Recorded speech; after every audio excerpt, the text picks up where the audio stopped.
VSCC 24 news, सच के आगे कोई नहीं। नमस्कार, आप देख रहे हैं VSCC 24 न्यूज और मैं हूं आपके साथ साक्षी। केंद्रीय कृषि एवं ग्रामीण विकास मंत्री शिवराज सिंह चौहान रविवार दोपहर 1:45 पर खातेगांव पहुंचे।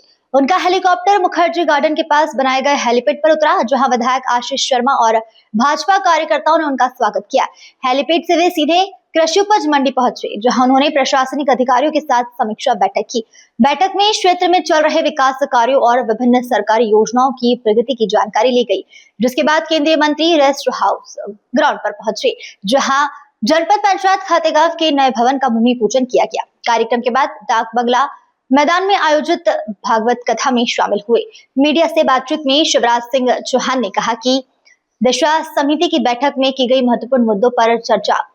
उन्होंने कहा कि प्रधानमंत्री आवास योजना के तहत कोई भी पात्र हितग्राही योजना से वंचित न रहे, यह सुनिश्चित करने के निर्देश दिए गए हैं।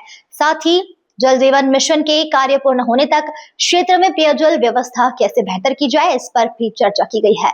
बैठक में प्रशासनिक अधिकारी, जनप्रतिनिधि और भाजपा पदाधिकारी मौजूद रहे। देवास से अनिल उपाध्याय की रिपोर्ट। दिशा समिति की हम लोगों ने विस्तार से बैठक की। कुछ ऐसे विषय थे जो जनता के लिए बहुत जरूरी थी, जैसे प्रधानमंत्री आवास योजना के गांव में भी और शहरों में भी मकान बनाने का अभियान चल रहा है, लेकिन कई शहरी गरीब भाई बहन इसलिए वंचित हो जाते हैं कि उनके पास पट्टे नहीं थे। और वो स्थिति कन्नौज खातेगांव में भी कई भाई बहनों ने बताई थी। आज बैठक में तय किया है कि भरसक कोशिश करेंगे कि धारणाधिकार के तहत उनके पट्टे बने। अगर कहीं मत परिवर्तन की बात आती है तो वो करके भी कोशिश ये होगी कि पात्र कोई हितग्राही वंचित ना रहे और सब गरीबों के मकान बन जाए।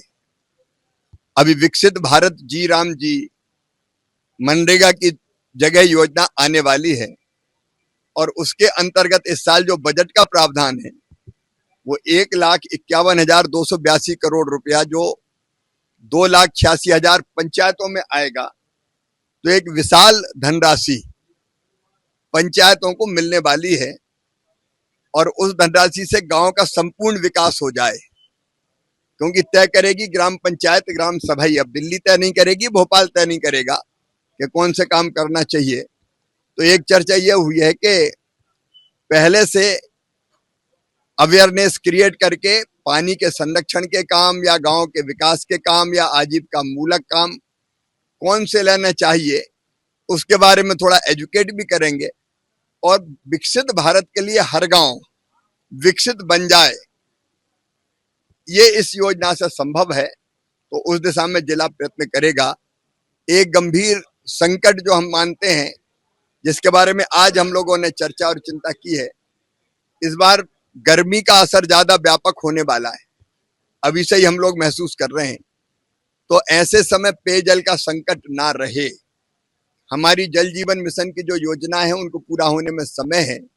एकल योजनाओं के माध्यम से भी पानी मिले, नहीं तो वैकल्पिक रूप से क्या क्या व्यवस्थाएं हो सकती है ताकि पेयजल का संकट पैदा ना हो, उस पर भी हम लोगों ने विस्तार से चर्चा की है। फॉरेस्ट डिपार्टमेंट आजीविका मूलक काम भी करे और आजीविका मूलक कामों के साथ साथ कोई गरीब आदिवासी प्रताड़ित और परेशान ना हो, इस दिशा में भी प्रयत्न आवश्यक है। प्रधानमंत्री ग्राम सड़क योजना के चौथे चरण की सड़कें आपने जितनी विधायक जी प्रस्तावित की है वो सब की सब हम स्वीकृत करने जा रहे हैं। उसके बारे में भी विस्तार से चर्चा हुई। तो जनहित के जो मुद्दे थे आज दिशा की बैठक में, उन सब पर विस्तार से चर्चा हुई है। बहुत बहुत धन्यवाद।